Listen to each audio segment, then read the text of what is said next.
So ನಮಸ್ಕಾರ ಸ್ನೇಹಿತರೆ, West enterprise ಸಾಗರದಿಂದ. ಸೊ ನಾನು ಸತೀಶ್ ಅಂತೇಳಿ. ಸೊ ಪ್ರಾಬ್ಲಮ್ ಏನಂದರೆ, ಇವಾಗಿನ ಪ್ರೆಸೆಂಟ್ ಸಿಚುವೇಷನಲ್ಲಿ JCB ಯಾಕೆ ಬಂದ್ಬಿಟ್ಟು ಮೈಲೇಜ್ ಕೊಡ್ತಾ ಇಲ್ಲ ಅನ್ನೋ ಒಂದು ಪ್ರೊಸೆಸ್ಗೆ ಹೋದರೆ, ಮೇಯ್ನಾಗಿ ಬರುವಂಥದ್ದು ಮೇಂಟೆನೆನ್ಸ್. ಸೊ ಮೇಂಟೆನೆನ್ಸ್ ಬಂದ್ಬಿಟ್ಟು ಯಾವ ಥರ ನಾವು ಮಾಡ್ತಾ ಇದ್ದೀವಿ ಅನ್ನೋದು ಮ್ಯಾಟ್ರ್ ಆಗುತ್ತೆ. ಅದು ಬಿಟ್ಟರೆ ನಾರ್ಮಲ್ ನಾವು ಯೂಸೇಜ್ ಮಷಿನ್ ಯಾವ ಥರ ನಡ್ಸ್ಕೊಳ್ತಾ ಇದ್ದೀವಿ, ಆಮೇಲೆ working capacity, working capability, working ಯಾವ ಥರ ನಾವು ಮಾಡ್ತಾ ಇದ್ದೀವಿ ಮೆಷಿನ್ ಬಗ್ಗೆ ಅದ್ರ ಮೇಲೆ ಡಿಪೆಂಡ್ಸ್ ಆಗಿರುತ್ತೆ. ಸೊ ಮೊದಲನಾಗ ನಾವು ಹೇಳಬೇಕಾದ್ರೆ ಏರ್ ಫಿಲ್ಟರ್ಸ್.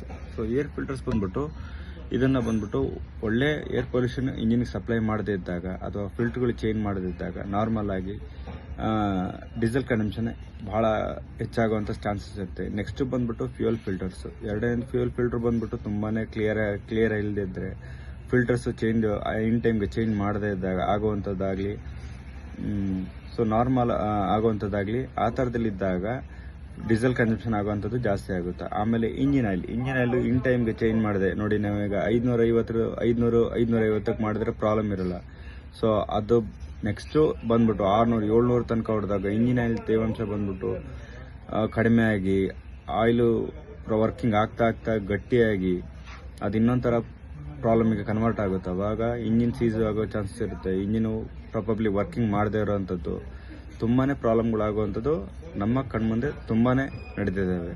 ನೆಕ್ಸ್ಟ್ ಬಂದ್ಬಿಟ್ಟು ಇಂಜೆಕ್ಟ್ರುಗಳು ಸರಿಯಾಗಿ ಕೆಲಸ ಮಾಡದೇ ಇದ್ದಾಗ, ಡೀಸೆಲ್ಗಳು ಬರ್ನ್ ಆಗದೇ ಇದ್ದಾಗ, ಫ್ಯೂಯಲ್ ಸಫಿಷಿಯೆಂಟ್ ಆಗಿ ಇಂಜಿನ್ಗೆ ಮೂವ್ ಆಗದೇ ಇದ್ದಾಗ, ಈ ಥರದ್ದೆಲ್ಲ ಆಗದೇ ಇದ್ದಾಗ ನಾರ್ಮಲ್ ಆಗಿ ನಾವು ಮೈಲೇಜ್ನ ಕಳ್ಕೊಳ್ಳೋಂಥ ಸಾಧ್ಯತೆ ತುಂಬಾ ಹೆಚ್ಚಿರ್ತವೆ. ನೆಕ್ಸ್ಟ್ ಬಂದ್ಬಿಟ್ಟು RPM 12, 13, 14 ಆ ಆವ್ರೇಜಲ್ಲಿಟ್ಟು 18, ಆವ್ರೇಜಿಂದ 18, 19, 16 ಆ ಥರದಲ್ಲಿ ಟರ್ನ್ ಮಾಡಿದಾಗ ಡೀಸೆಲ್ ಕನ್ಸಂಪ್ಷನ್ ಸಿಕ್ಕಾಪಟ್ಟೆ ಜಾಸ್ತಿ ಆಗುವಂಥದ್ದು. ಮತ್ತು ಲೋಡಿಂಗ್ ಬಂದ್ಬಿಟ್ಟು ಸಿಕ್ಕಾಪಟ್ಟೆ ಮಷಿನ್ ಲೋಡಿಗೆ ಸಂಬಂಧಪಟ್ಟಾಗೆ ಅದರೊಂದು ಕೆಪಾಬಿಲಿಟಿ ಇರುತ್ತೆ. ಅದನ್ನು ಮೀರಿ ಹೋದಾಗ ಡೀಸೆಲ್ ಕನ್ಸಂಪ್ಷನ್ ಬಹಳ ಕಡಿಮೆ ಆಗುವಂಥದ್ದು ಚಾನ್ಸಸ್ ತುಂಬಾ ಇರ್ತವೆ. ಸೊ ಅದಕ್ಕಾಗಿ ನಾವು ಯಾವುದೇ ರೀತಿಯಲ್ಲಿ ಅಂದರೆ ಈ ಮಷಿನನ್ನು ನಡ್ಸ್ಕೊಂಡು ಹೋಗೋ ರೀತಿ ಯಾವುದೇ ಕ್ರಮಗಳು ಇರ್ತಾವಲ್ಲ, ಅವನ್ನ ರಾಂಗ್ ಆಗಿ ಅಪ್ಲೈ ಮಾಡಬಾರ್ದು. ನೀಟಾಗಿ ಸರಿಯಾಗಿ ಅಪ್ಲೈ ಮಾಡೋದ್ರಿಂದ ತುಂಬಾ ಒಳ್ಳೆ ಪ್ರೋಗ್ರೆಸಿವ್ ರಿಪೋರ್ಟ್ಗಳು ಸಿಗ್ತವೆ. ಆಪ್ರೇಟರ್ ಕಮ್ ಓನರ್ ಆದರೂ ಒಳ್ಳೆ ಡೀಸೆಲ್ ಮೈಲೇಜ್ನ ತೆಗಿತಾ ಇದ್ದಾರೆ ಆ್ಯಕ್ಚುಲಿ. ಸೊ ನಾವು ಆಪ್ರೇಟರ್ಗಳಂತಲ್ಲ, ಓನರ್ಗಳಂತಲ್ಲ, ಬಹಳ ಮೇಂಟೆನೆನ್ಸ್ ಮುಖ್ಯ ಆಗಿರುತ್ತೆ ಮಷಿನ್ಗೆ. ಯಾವ ಥರ ಮೇಂಟೆನೆನ್ಸ್ ಮಾಡಬೇಕಂದ್ರೆ, ಒಂದು ಮಷಿನ್ಗೆ ಯಾವ ಲೆವೆಲಿಗೆ ನಾವು ಕೆಲಸ ಮಾಡ್ತೀವೋ ಅದೇ ಥರನೇ ಆ ಮಷಿನ್ ಮೇಂಟೆನೆನ್ಸ್ ಮಾಡೋದ್ರಿಂದ ಬಹಳ ಅನುಕೂಲವಾಗಿರುತ್ತೆ. ಇಂಜಿನ್, ಗೇರ್ ಬಾಕ್ಸ್, ಹೌಸಿಂಗ್ ಎಲ್ಲನೂ ನಾವು ನೀಟಾಗಿ ಮೇಂಟೈನ್ ಮಾಡೋದ್ರಿಂದ ಮಷಿನ್ ಒಳ್ಳೆ ಗುಣಮಟ್ಟದಲ್ಲಿ ವರ್ಕಿಂಗಲ್ಲಿ ಚೆನ್ನಾಗಿರುತ್ತೆ.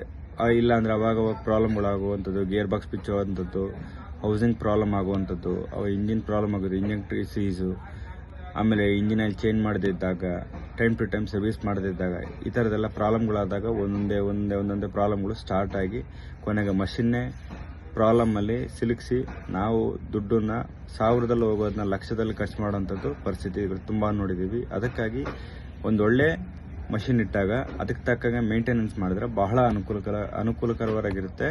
ಮತ್ತು ಬಂದ್ಬಿಟ್ಟು ಮಷಿನ್ನು ಈಸಿಯಾಗಿ ಖರ್ಚಿಗೆ ಬರೋದಿಲ್ಲ. ಸೊ ಹಾಗಂತ ತಿಳಿಸ್ತಾ ಇದ್ದೀನಿ ವೀಕ್ಷಕರೇ. ಏನೇ ಡೌಟ್ಸ್ ಇದ್ದರೂ ಒಂದು ಫೋನ್ ಮಾಡಿ ಅಥವಾ ಅಂಗಡಿಗೆ ಬಂದು ವಿಸಿಟ್ ಮಾಡಿ. Thank you. ಇನ್ನು ಹೆಚ್ಚಿನ ಮಾಹಿತಿಗಾಗಿ ವೆಸ್ಟ್ ಎಂಟರ್ಪ್ರೈಸ್ JCBನ ಸಂಪರ್ಕಿಸಿ ಮತ್ತು ಚಾನಲ್ನ ಸಬ್ಸ್ಕ್ರೈಬ್ ಮಾಡಿ, ಶೇರ್ ಮಾಡಿ. Thank you.